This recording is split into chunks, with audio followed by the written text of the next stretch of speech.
friendship that'll never ever end.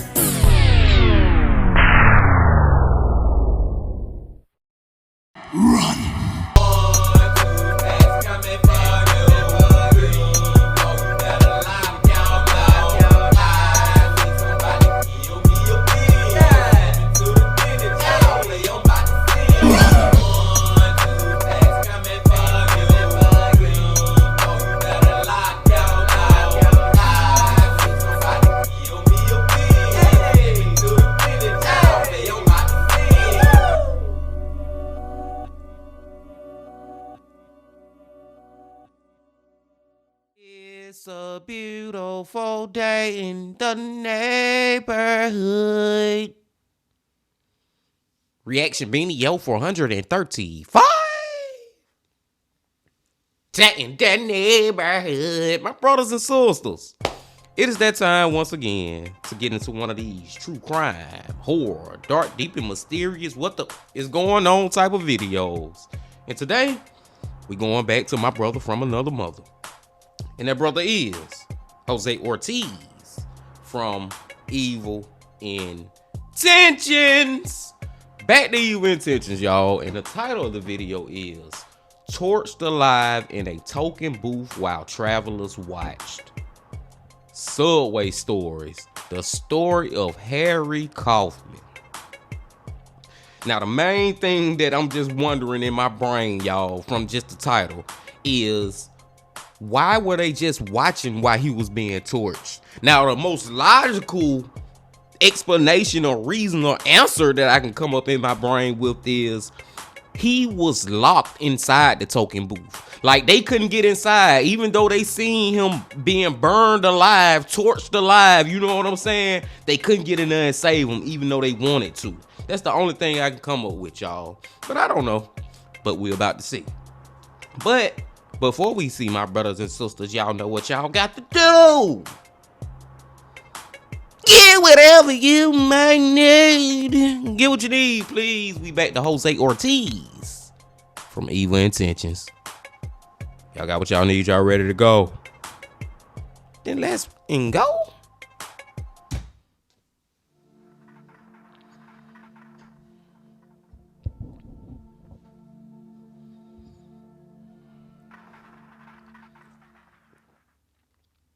In the early morning hours of November 26th of 1995, an MTA worker named Harry Kaufman was working a shift at the Kingston Throop subway station in the Bed-Stuy section of Brooklyn, New York. The clerk who worked inside of the station's token booth was having a perfectly normal evening until his booth was approached by two men with a sickening plot in mind. Within moments, this man's life and that of his family would be forever turned upside down as he lost his life in one of the most sickening and gruesome crimes that this city ever witnessed. It would also change the lives of three men who fell victim to coercion, and a major Hollywood film was blamed for the entire thing. But was this film really what inspired this heinous attack? Or was there more to the story? Prosecutors today saying this case was, quote, riddled with factual errors, coerced confessions, and manufactured evidence, and that the conviction no longer stands. New York City has the biggest subway system in the world, with 472 stations across the 5 boroughs. Many horrific events have taken place underground, and a lot of those stories have never been told. Today, we take a much closer look at the city's dark underworld. This is Evil Intentions, Subway Stories.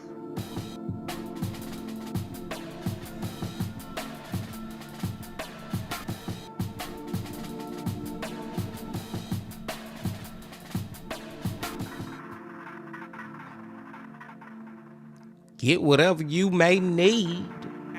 And shout out to Jose Ortiz, y'all, because I don't know if y'all noticed it or not, but he got like a new theme song, and the whole intro is different than what he usually been doing. And another reason I say shout out to him, because a lot of those camera shots and stuff that's flashing through the screen, he actually records himself. You know what I'm saying? He actually go out to these locations, these subways and stuff, and record this all himself. But this is gonna be so interesting because I want these three dudes to explain to me how what y'all did to Harry was inspired from a movie. I'm interested to hear they bullshit lie about that. But let's go. Please be careful of the gap between the platform and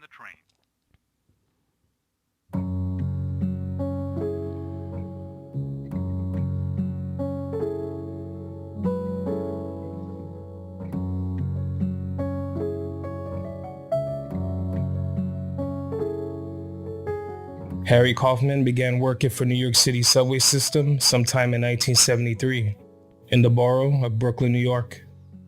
Back when Harry began working for the subway system, the title of his job was TA Railroad Clerk before becoming widely known as token booth clerks. By the time 1995 arrived, he had 23 years on the job, a veteran in his position. For those who may not know or remember, back then, if you wanted to ride the subway, you couldn't use credit cards, no debit, and there were no Metro cards. You had to buy tokens that allowed you entry through the rickety turnstiles so you could catch the train to your destination. Over the years, many different styles of tokens were introduced, and to purchase them, you had to see a clerk. A lot of stations today still have token booths, some selling and refilling Metro cards, and others service customer service stations for those who might need a little bit of help navigating the underground. But the subway system was a lot different in the 90s. It's not too great these days either. But back then, muggings, stabbings, and all sorts of other crimes were known to take place, and much more frequently, with little to no surveillance, unlike today. Harry was born in Brooklyn, New York on December 24th of 1944, a native of the borough. He was born to his parents, Mavis and Harry Ralph Kaufman. He grew up with his parents and two siblings, a brother and a sister. As a kid, he attended PS 93, followed by Nathaniel McCone Junior High, and attended Boys High School after, all in Brooklyn. He came from a church-going family, going to church on Sundays and attending Sunday school at Rose Hill Baptist Church. According to reports, Harry was known as a man who loved his family, having a very close-knit relationship with them. He was described as hardworking, sensitive, and one of the kindest people anyone could ever meet, as stated by loved ones. The type of person who would do something like bring a coworker lunch and not even ask for the money. He was just generous that way, thinking of others. Before his time as a transit authority clerk, he worked for American Express as a customer service rep, where he would meet his future wife. And by the time the 90s rolled around, the two of them were married and they had a teenage son. Their son attended LaGuardia High School of Performing Arts and had a lot of love for the saxophone, an instrument he would grow more and more fond of over time, even playing the sax in a band. Harry was also said to be a big fan of the saxophone. Nothing meant more to Harry than his family. When he left his job at American Express, Harry told his wife, "I'm going to take this job," and he was firm about it because he wasn't intimidated by the people on the street committing crimes. He was happy in his position. Every day he got ready for work, he would wear his badge with the number 94741, and he wore it proudly. Harry had seen the area he lived in go through many changes over the decades, so he was no stranger to what the streets became after dark. Once he took the job, working underground for so long, he'd seen a lot and even experienced some scary moments himself, getting robbed once before at the Atlantic Avenue station that he normally worked at. One of the biggest issues working for the subway system back then was fare evasion, no different from today. Except back then, it was way easier to hop the turnstile, a time when token booths were known to be heard yelling, "Pay your fare," to the robotic-sounding intercoms the booths had, sometimes sparking tense moments between evaders and clerks. Harry was... I just want to give a shout out to Harry and a lot of like people like this, and let me explain, workers like this.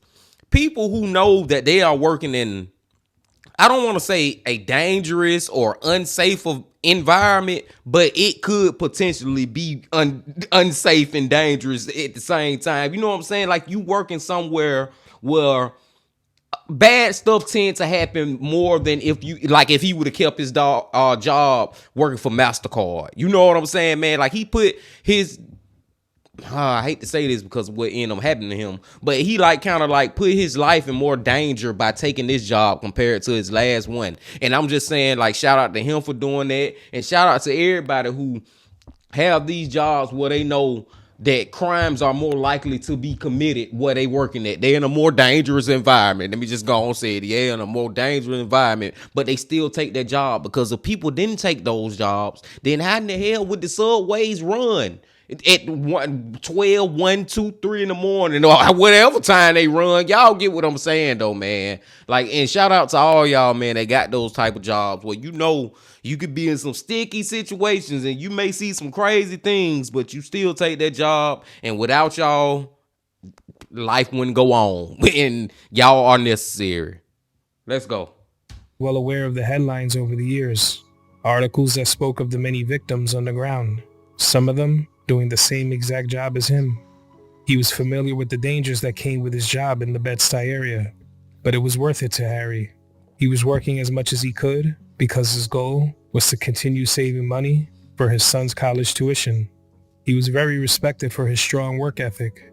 Besides his family, many people held him in high regard. Just a few days after the Thanksgiving holiday, on November 25th of 1995, Harry would venture off into the New York subway system once more, this time to work an overtime shift at the Kingston Throop Ave station in Brooklyn, New York. An overtime shift that would carry on into the next morning. His shift was going perfectly normal, as it did most evenings, until around 1:45 a.m. on the 26th, the next day, when Harry's booth was approached by two men, and it was clear from the very start that this night might be taking a turn for the worst. The uptown and downtown platforms had people around despite the hour. In this city, there's always someone trying to get somewhere, no matter what time it is. Some saw two men approaching Harry's booth. For him, this wasn't weird, because thousands of people a day approached these booths to pay their fare. But these men had nothing to say, and within a few moments, this situation felt very different. According to reports, one of the men held an M1 carbine rifle, and the other had a clear plastic bottle with some sort of liquid inside.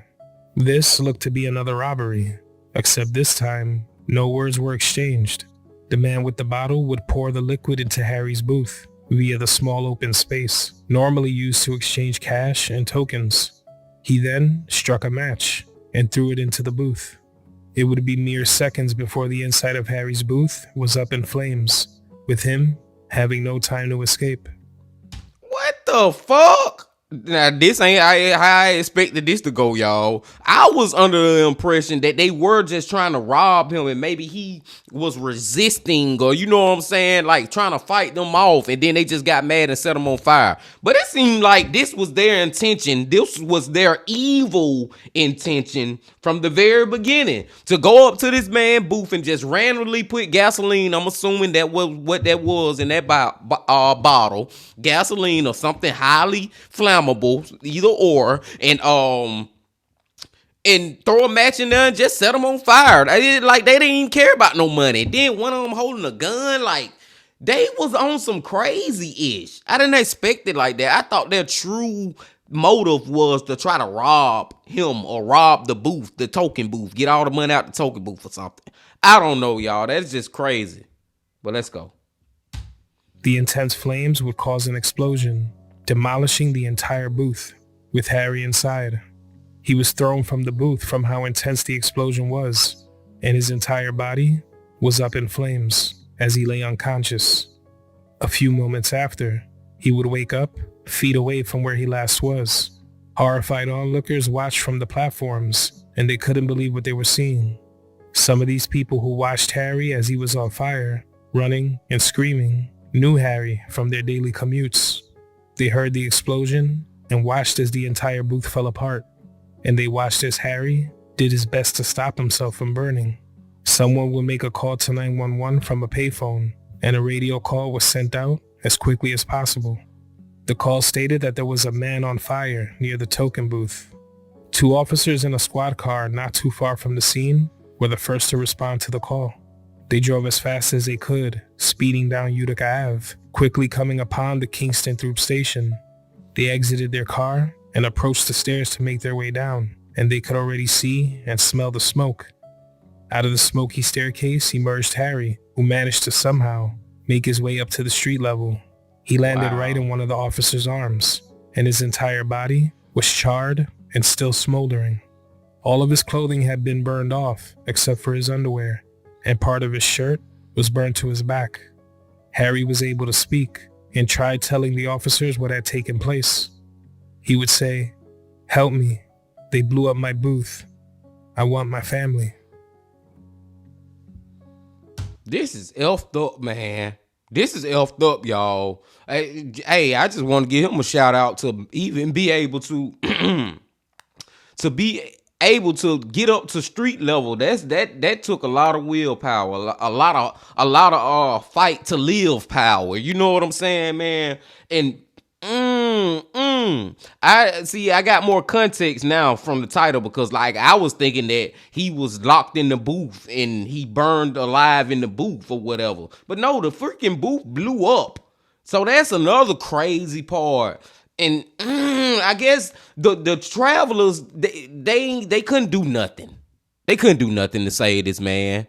Just like really the police, when they got done, couldn't really do nothing. I think it was over from the time that it happened.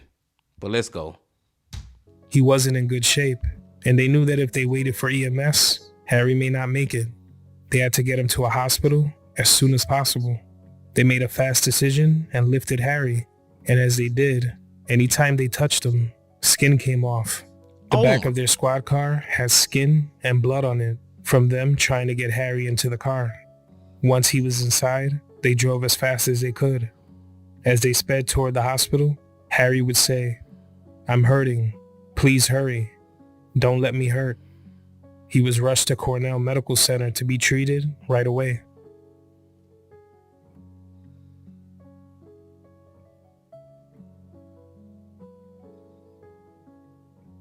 Harry's wife and others arrived shortly after hearing, in shock at the news. When Harry's wife arrived, she was greeted by Mayor Giuliani, who would try to warn her about Harry's condition. He was letting her know that it was bad and wanted her to be prepared for what she would be seeing. According to reports, when she entered the room, she saw Harry lying there, and he was 3 times his regular size, his body swollen from the severe burns. Burns covered every part of him. One doctor said he had burns to 60% of his body, while another would say it was more than 90%. Harry also suffered severe damage to his lungs from breathing in fire and smoke. He had to be put under some very, very powerful sedatives for his pain, and in order to breathe, he needed to be hooked up to a respirator. His family was at his bedside every day. Many others visited, from co-workers to old friends to union reps from the transit authority. Harry's wife was interviewed shortly after the incident and shared her feelings about what took place. She had this to say: "I am going to see my husband at the hospital today, and I'm going to pray for him. I was raised a Southern Baptist, and I have a deep faith in God, and whatever God wills is what I will accept." I ain't gonna lie, y'all. Now I'm starting to hold out some hope that this dude actually survived, but we already know he ain't gonna survive, man. But another thing I want to say is I was just sitting right here imagining, y'all. Now I'm pretty sure all y'all out there have I burned yourself before. Whether it be on the stove, in the oven, touching some real hot pan or pot or whatever. We have all burned ourselves in some type of way. Some of y'all ladies have burned yourself with that hair curlers and flat irons and stuff. So we have all felt that pain. And we have seen that whelp or that little bubbly part of our skin just whelp up and had a little bubble with the fluid in it and stuff. I still got a scar right here on my finger, y'all, a burn spot. And I know y'all can't see it through the camera or whatever, but I still got a spot from my first job at McDonald's where I burned the shit out of my hand, y'all. I was, long story short story long, I was cleaning the grill, right? I was cleaning the grill. It's time to go and clean the grill. And I end up letting some of that cleaning stuff go from the grill directly back to my freaking hand. It kind of like splashed on my hand. I had to go to the emergency room and I had to keep my hand wrapped up for some days. I had like 2nd-degree burns and all that, man. It was horrible. And I'm saying all this to say that my brothers and sisters, imagine how he felt in that hospital laying in that bed. His whole body has been burned. One doctor said over 90% of his body. Can you imagine that feeling, y'all? We really can't, but we can kind of like have a glimpse of it. You know what I'm saying? Just by going back to how you felt when you burned yourself. No matter how small or big it was, we can just kind of get a bigger picture of what he felt. Jesus Christ, man, that is terrible, y'all. Let's go. They spoke to Harry every night they spent at the hospital with him, unsure if he could hear their words. He fought for his life for 14 days and succumbed to his injuries at 9:05 a.m. on December 10th of 1995.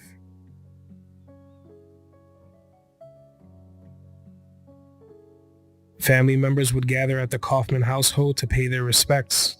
The feeling of loss swept over the city, especially among the many still working the same job as Harry, workers who didn't know if or when they'd find themselves in an awful situation like this. As soon as this took place, the investigation into the crime unfolded. When authorities checked the scene, they'd find a burned glove that had been charred black, a burned match booklet, and the M1 rifle mentioned earlier. All three items believed to belong to the people who did this to Harry. Many travelers who were around or near were asked if they knew or saw anything. Different descriptions of the men were given, but they were still on the loose. As they continued to investigate, they'd find other issues. The token booths back then were all equipped with fire containment systems. There were these sensors in the corners of the booth that would detect smoke. They could also detect the flicker of fire and any sudden temperature changes inside the booth. The second something like that takes place, the system would quickly extinguish the fire inside. The system was so sensitive that there were known to be instances where kids would throw matches into the booths just to set the system off as a prank. It was said that the sensors in Harry's booth were either disabled or covered. The reason for this being that many clerks back then were smokers. If they wanted to smoke inside of the booth, it would trip the system. So sometimes the sensors were either covered with clothing or something else to prevent that. It was seen from the start that fingers were being pointed at the victim and not the people who did this to him. Exactly. The blame didn't go unrecognized by Harry's family. His wife was quoted as saying, "I don't understand why this rush to judgment. Let them prove these allegations." Major blame was also directed at the release of the Hollywood motion picture Money Train, featuring Wesley Snipes, Woody Harrelson, and Jennifer Lopez. The movie's plot takes place in New York's subway system, even partially filmed in it. There's a scene in the movie where the villain of the story walks up to a token booth clerk and asks her if she knows what it's like to smell her own flesh burning. He then squirts a flammable liquid into the booth, forcing her to open up the door to be robbed. He takes the money, but lights the match anyway, setting the booth on fire. The movie was released on November 22nd of 1995, just a few days prior to the attack on Harry. Immediately, reports would start talking about the movie's release and how the story inspired this attack. The Transit Authority president at the time had the following to say: "We objected to these scenes. We didn't like the concept of the movie. It was said that there were real fears of this movie inspiring a real robbery of the armed money train that was known to travel through the underground tunnels, mostly at night. The train that would pick up money from each station. In newspapers and in broadcasts, the city looked at Money Train as the reason. But the movie was allowed to film in our subway system for part of the film's production. There was so much negative press that it would quickly get the attention of the filmmakers and the actors." Wesley Snipes was quoted as saying, "My prayers are with Harry Kaufman and his family." And Woody Harrelson was quoted as saying, "I feel terrible for Mr. Kaufman and his family. I'm sure the movie did not create the mentality of the men who perpetrated this crime, but still, I feel remorseful and I am deeply saddened by what happened." Harrelson had dealt with this type of situation before. He was also in the movie Natural Born Killers, a movie that was also in headlines for similar reasons, with many blaming the movie for the slayings of a mother and a sister carried out by a teenager in 1994.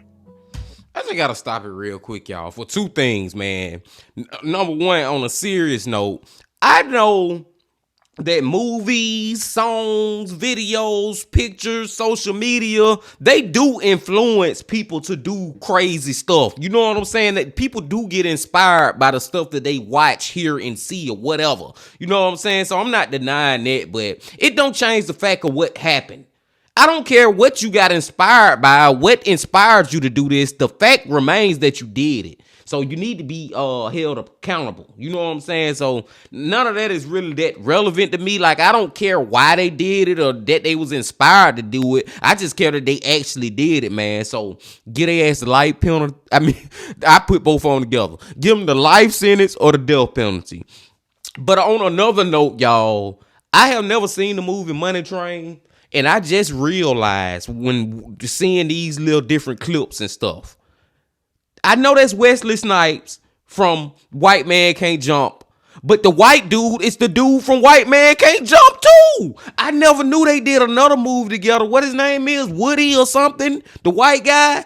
I never knew that they actually acted in another movie together, y'all. I may have to check out Money Train now. I'm pretty sure, man. I know I ain't tripping. That is that guy from White Man Can't Jump. And of course, I know Wesley Snipes was in it. That was like, whoa, hold on. Didn't I see y'all in a movie already together? That's crazy. But yeah, man, hey, man, I don't care about all this, what they was inspired by. I just care about they be held accountable. Let's go. There were even reports that quoted Harry's wife as saying that she wanted to speak to Wesley Snipes about what happened, saying that she wanted him to call her, but she denied that in a future report, clarifying that she hadn't even seen the movie and flat out denied ever asking to speak to Wesley, despite how some reports made it seem. It just wasn't true. There were talks of even pulling the movie, but that never happened. There's no real way to tell if a movie that dropped only 5 days before this tragedy really inspired anything. But what is known is that when the movie Money Train was being written, they were getting their inspiration from real life events that already took place in this city. That's a great point too, y'all. That is a great point. Just like I was talking about how people get inspired by stuff they see in movies or whatever, the movies are inspired by shit they see in real life. That's where the real inspiration comes from. Movies just depicting, for the most part, stuff that actually happens. So which one you blaming, the movie or real life? I'ma always blame real life because real life is the only thing that matters at the end of the day. Let's go. 7 years before this movie's release. The incident I'm speaking of took place in June of 1988. There were a bunch of incidents in the 80s that involved token booths being set on fire. The victim in the particular case in question was 39-year-old Mona Pierre. She was working at Brooklyn's Halsey Street station when she too was approached by someone looking to commit a robbery. Then the person poured liquid into her booth and set it on fire with her inside. She too died of her severe injuries. She had her job as a token booth clerk for less than a year before her life was taken. When Mona passed away, the automatic fire extinguishing systems were installed into all token booths. Before this, if a situation like this occurred, the clerks inside of the booth would have to pull a pin, and that would then trigger the system.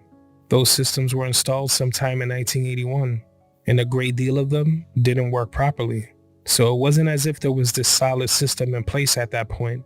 In 1989, the year after these automatic systems were installed, they were accidentally tripped over 900 times, costing more than $250,000. Other than this, a lot of the booths and train stations were riddled with bullets from attempted robberies. This was happening in the subway system long before Money Train was even thought of. They didn't really need a film to inspire such a savage crime, when all they had to do is turn on the evening news or open a paper and find the real thing. For a while, many lost focus of what really mattered. No matter what inspired who, the end result was an innocent life lost.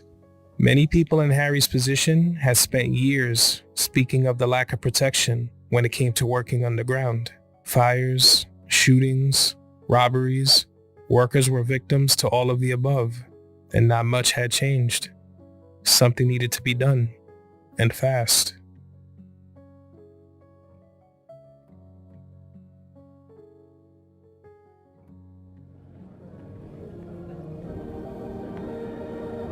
A funeral was held for Harry Kaufman on December 13th of 1995 at the First Calvary Baptist Church in Brooklyn, New York. More than 700 people would show up to pay their respects. Those in attendance included workers from all over the city, family, friends, and Mayor Giuliani, among many others. Harry's casket was brought into the main room for the service. a beautiful white casket covered in flowers and was surrounded by numerous flower arrangements and wreaths. One of the arrangements was in the shape of a transit authority badge, complete with Harry's badge number, 94741. Many stood at the podium sharing kind words about Harry and expressing their heartfelt condolences to the family. Tears flowed as many still struggled to deal with what happened to Harry. The cowardly attack from that day resulted in this: his life being taken, a family torn at the loss, and hundreds of workers asking themselves if one day this will be how it ends for them. A moment that truly stood out for everyone in attendance was when Harry's son would stand at the front of the room during the service with his saxophone in hand. He held the instrument loved by him and his father and would begin playing his rendition of Amazing Grace. The crowd stood quietly and watched him play the song in memory of Harry, not using many words to express his pain, but letting the music speak for him. His family tried their best to stay strong as they laid Harry to rest, when normally, around this time of year, they would be preparing for Harry's birthday, which would have been just 2 weeks after his funeral on Christmas Eve. He would have turned 51 years old. Damn, man, that is so sad that he passed away like a month, a couple of weeks before his birthday. But side note about the saxophone thing, I used to play the saxophone, y'all, when I was in junior high. I used to play the saxophone in the band. I was a saxophonist or whatever it's called, man. And it was pretty cool playing it, man. I'm not going to say I was all that good, but I knew how to play a couple of tunes, a couple of songs and stuff. So I think that's just cool right there. But one thing that's sad about just his whole funeral in general is the fact that he had to have a closed casket, because he was burned so bad, y'all. They couldn't even, you know what I'm saying? I don't know how y'all feel about open casket, closed casket, whatever. But I just feel like it is sad that if somebody have a funeral and you can't even see them for one last time, even though they already have passed away. But you know what I'm saying, man? It kind of irks me a little bit. Closed casket funerals are just terrible, because that just, it's like, you know, that is so bad so you can't even look at them while they deceased. That's just how bad they was tortured, burned alive, whatever, man. Let's go. While Harry's family was making arrangements for his wake, police were still trying to find who did this to him. In many of the cases of torchings and muggings in the subway system, the people responsible were never caught. Authorities were determined to find who was responsible. A $21,000 reward was put out for any information regarding Harry's slaying. Tips came in, and through their investigation, authorities claimed it led them to their first suspect, 18-year-old James Irons. According to his family, James was a regular kid, someone who had a hard time in school and worked odd jobs in his Brooklyn neighborhood. He was from the area. In fact, his apartment wasn't far from the station that all this took place. The night Harry was attacked, James had just come home from a party and was in the kitchen making something to eat. An explosion could be heard, and when James' mother ran to the window, she saw a man in the street, and he was on fire. She then told her son James to call 911, and he did. Authorities stated that a tip they'd received came from someone local, and it led them to James, arresting him on December 14th of 1995. A short time after his arrest, authorities were saying they had a videotaped confession from him, saying he was a lookout in the incident. But to his family, who knew this couldn't be true, it was clear that something was very wrong. From the start, James' parents, who had rushed to his aid the second he was arrested, knew he was home when the explosion happened. James' mother had the following to say: "He must have been awful fast, running up 4 flights of stairs."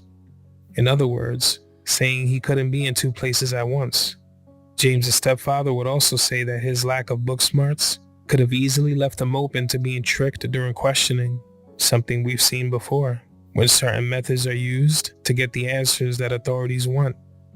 Police would also arrest 18-year-old Thomas Malik and a 17-year-old by the name of Vincent Ellerby.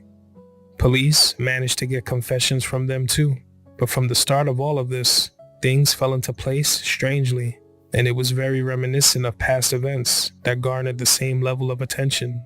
In this case, witness accounts of who they saw do this didn't match that of the people in custody. The confessions of the teens didn't add up with one another, and their confessions didn't add up with the evidence that was found at the scene. In many situations where coercion is involved, it's common for this to happen, for the stories that the so-called suspects are telling to not add up, because they're being fed the information in different ways. Sometimes, during questioning, people are promised that they can just go home after telling authorities what they want to hear. Yeah. Things just did not add up, and despite confessing to the crime, all three of them kept saying that they were innocent, and that certain things were either taken out of context or flat out lies. When all was said and done, the picture that was painted was that each of these men played a role in Harry Kaufman's slaying. They said that Irons and Malik were the lookouts, and Ellerby sprayed a flammable liquid into the booth, but they were unsure if he struck the match. One big inconsistency with Irons' confession was when he described the getaway car that the others got into. He described it much different from other witnesses, and the getaway car was said to be a block away and around the corner, impossible for him to even see. This was ignored. Ellerby stated he poured... I ain't gonna lie, there's a lot of holes in this story from these three dudes. Like, I don't know what they lying and telling the truth about.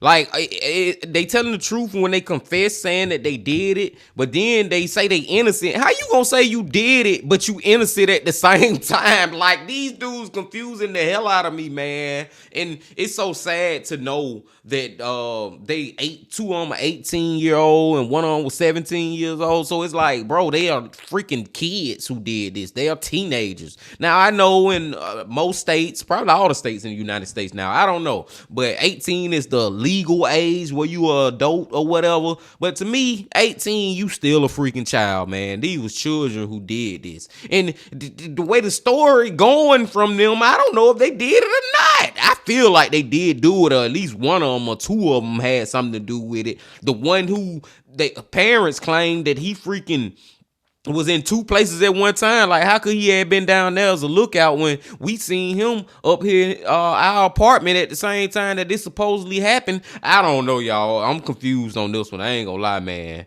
Let's see if we can get some understanding. The gasoline outside of the booth, even though it was known that it was poured in through the token slot. This didn't add up. He also described 4 others, while witnesses said it was 2 men, maybe 3. These obvious discrepancies were ignored by the detectives who were interviewing them. There were many theories about who played what role in the crime, a crime that they kept saying they weren't there for. While they continued to say they were innocent, they would all be charged with second-degree murder and sentenced to 25 years to life in prison. Dang. In Irons' case, the call he made to 911 that would prove he wasn't there was never played for the jury. The 3 men would spend more than 25 years behind bars. Life behind bars was a nightmare in ways that most of us will never understand. Prison can take someone who never had a bad bone in their body and turn them into someone entirely different, something unrecognizable. A lot of us have family who's been in the system before. You hear the stories of those who were wrongfully accused, an image painted of them that couldn't be further from the truth, and it would be a very long time before the real truth surfaced. Harry's life had come to a tragic end, and now 3 more lives and that of their families would be forever altered. But in 2013, a different type of investigation involving these 3 men was underway. It turns out that one of the detectives who interviewed the then teens was using dirty methods to get the answers he wanted. He screamed at the teens, angrily banged on the table, struck, and slammed one of the teens' heads into a locker. He was also said to be feeding classified details of the crime to Malik and Irons. When they confessed to something and it didn't make sense with the story he was trying to fake, he would brush it off like it didn't matter, and again, would feed info and carefully guide them so they were saying what he wanted them to. That's Okay, now I'm starting to believe that all 3 of these boys are innocent. Well, they men now, but I'm starting to think all three of them are innocent, man. This police detective or whatever, like he is gone way overboard with trying to get them to confess that yes, I did it. Like, we all know how the police, and sometimes it's necessary. Sometimes it helps catch the killer. Well, we know how the police, when they are interviewing you or having I can't think of the word right now, investigation or whatever with you, the interrogation with you or the murderer of who they think the murderer, they will try to persuade them or push them over to this side or push them over to that side and try to make them give up information in a roundabout way, in the most slickest, flyest way that they possibly can. But to literally push his head in the locker and stuff, like, you did it and you better tell everybody that you did it, like, that is crazy, man. I don't know now, y'all. I don't know, man. I don't know if these boys are guilty or innocent. I can't lie. I cannot lie. Same detective would later admit to pounding the table and screaming at the teenagers, but he denied hitting them. What was always suspected by friends, family, and others for almost 3 decades was confirmed. The courts concluded that these confessions were coerced. The assistant DA would tell the court that after nearly 3 decades, they, quote, had no confidence in the integrity of those convictions, finally, officially determining that the confessions were false. When they investigated, they'd see that this detective was already under fire and had faced major scrutiny for a lot of the cases that he and other detectives worked on. Cases where it was stated that they were repeatedly accused of forcing confessions and framing suspects to have them take the fall for things they didn't do. Case after case, the same dirty tactics were used on other people who didn't do anything. I know some people are asking themselves, why would anyone confess to something they didn't do? It's a fair question. It's just very important to remember the psychological mind games that are often played. For some, before they know it, they're telling a story they had no part of. Due to this huge piece of information being confirmed, the 3 men who were accused of doing this to Harry were exonerated, a crime they had no part in. The 3 of them stood strong during their sentences, never fully giving up hope that the truth would someday be revealed, always maintaining that they were innocent. They said they were victims of coercion from the very start, and nobody would listen. But their day to be heard finally came. They were finally free. After nearly 30 years in... That's crazy, man. It's been a while since we heard a story about somebody who went to prison and come to find out they was innocent. And this time it was 3 of them, y'all. 3 men spent all those years, then wasted so much time in their life behind bars, man, because of that damn detective. Now, I was thinking that maybe I don't know, maybe the detective deceased by now, but if he died, maybe his ass need to be locked up for doing this, because he ain't just do this in this case. There's a track record of him and other detectives back in the 90s doing this, man, basically forcing people to confess to something they didn't do. That's crazy, man. That's a bad taste in my mouth right there. That leave a sour taste in my mouth. In prison, 3 men were cleared of killing a clerk who was set on fire in a subway toll booth. The 3 confessed to and were convicted of murdering token seller Harry Kaufman in 1995. The attack bore some resemblance to a scene in the film Money Train, which had been released days earlier. A judge dismissed the murder convictions after Brooklyn District Attorney Eric Gonzalez cited serious problems with the evidence. Prosecutors say the confessions conflicted with evidence at the scene and with each other. The DA says witness identifications were also problematic. Still shocked because this is supposed to have happened a long time ago. They knew the truth all along, but, they withheld it, deliberately. They was just looking for a conviction. They didn't care who it was. They knew the truth. The person that did it told them he did it. They kept it away. So we had to go to the penitentiary. And it's a nightmare. Definitely a nightmare. It's a nightmare. You don't know what it's like to really be inside that cell. James Iron, Thomas Malik, and Vincent Ellerby were each sentenced to 25 years to life in prison when they were teens for a murder of a Brooklyn token seller, Harry Kaufman, back in 1995. Prosecutors today saying this case was, quote, riddled with factual errors, coerced confessions, and manufactured evidence, and that the conviction no longer stands. They faced a reality in prison that was so vicious and so brutal that it is truly incomprehensible to any of us. Defense lawyers say police on the original case had a long track record of unethical practices, including lying. The courtroom was packed with family members, emotion overtaking at times. What happened to us can never be fixed. It ain't enough money in the world that can fix it. Powerful testimony from Ellerby, who was released on parole 2 years ago. The penitentiary do one or two things, y'all. They break you, or they turn you into a monster just to survive. What happened to Harry in November of 1995 and others before and after him speaks volumes of not only the state of the New York subway system decades ago, but the state of how cases were often handled in the city. What happened to these teens and others, like the exonerated 5, tell an entirely different story. What type of justice are families receiving if the people who really committed these crimes were never actually captured? Exactly. What type of closure is there when a story is fabricated and multiple lives are destroyed? The most important question, however, is what would possess someone to do something so cruel to another human being while they're just trying to earn a living? Was it really for money? Or was it just a cruel act where they wanted to see someone suffer? We may never know. Harry's life was taken in a cruel fashion, and his family was left having to bear the weight of this huge loss. Nothing could ever change what happened that day. Nothing could take away the pain his loved ones still feel to this day. And for the 3 men who had an entire city against them, in a sense, their lives were taken too, stripped away from them for something they played no role in, despite constantly professing their innocence. Valuable years that they can't ever get back. Nope. A poem dedicated to Harry's life was on the back of his funeral program, and it said the following: God saw you were getting tired, and a cure was not to be. So he put his arms around you and whispered, come to me.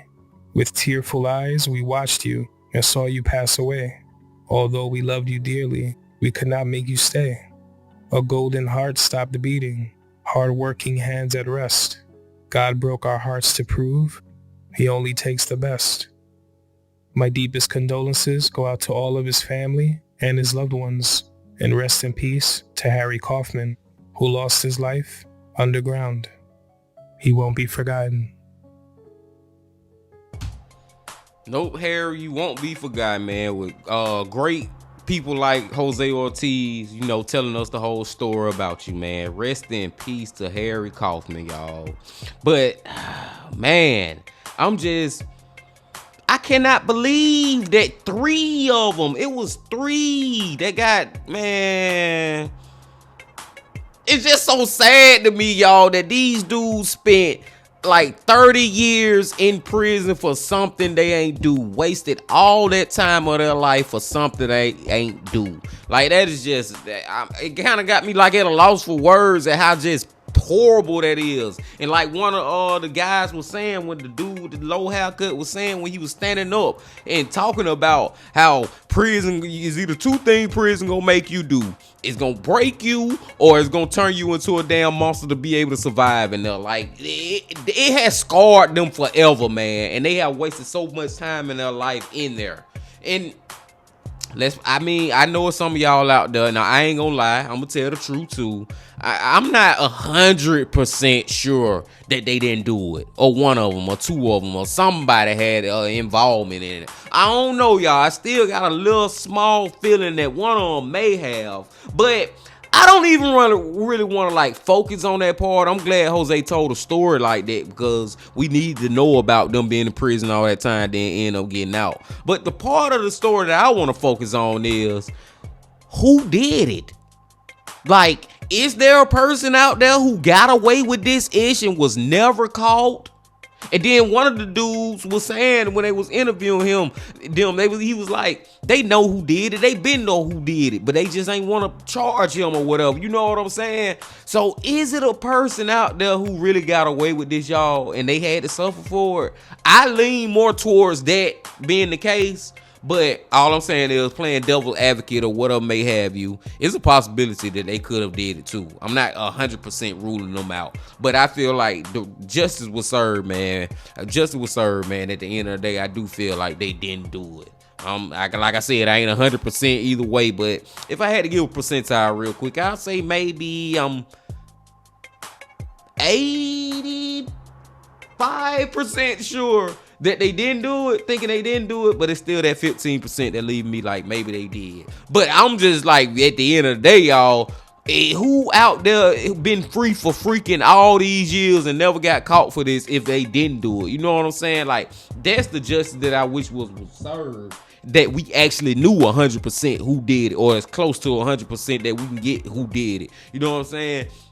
And it's like another freaking unsolved mystery, y'all. At the end of the day, man, I told y'all I get tired of watching these damn unsolved mysteries, man. And it's like, it's not closure for Harry and his family for real. You know what I'm saying? They'll never have closure about what really happened to him, man. So it's just, I don't know, y'all. It's one of them ones where we can go back and forth and teeter and totter on he did it, they did it, or they didn't do it. I don't know, my brothers and sisters. All I know is there was another great video from Jose Ortiz, as always. So happy to come back to him. Best believe when he put out a new video, we gonna be checking it out again. Y'all know how we do over here, man. Best believe that I'm coming back tomorrow for the Coffee Man Fridays. Y'all know how we do over here, man. But until then, my friends, make sure y'all hit that like button, your comment, and subscribe if you ain't did that yet. And I'm gonna say this. Love, peace, and happiness. Stay safe. Don't stop. Keep going. Yeah.